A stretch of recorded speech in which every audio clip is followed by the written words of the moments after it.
call করে পিপর ঘরে ফিরে নিয়ে এসেছি অত হাতে বাবা নেই বুড়ানি খেলে হবি আমার লাগবি না বাবা বুড়ানি হাট বুড়ানি সব খাই দিবি রে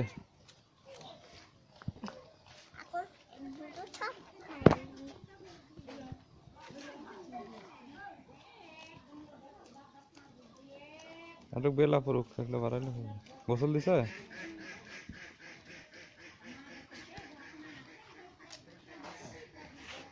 আমি এটি বলতেছি আবার পরে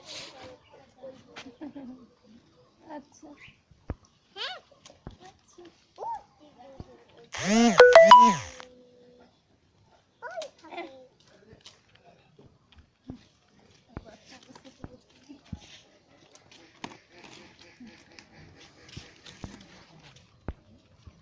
ধরো এটা মোবাইল করো তোমার মোবাইল দাও দুইটা আমি তোমার কি করবো পাগল শুয়ে দাও না বাসা লকি খুলবে না এই যে সামনে খুলে 50 টাকা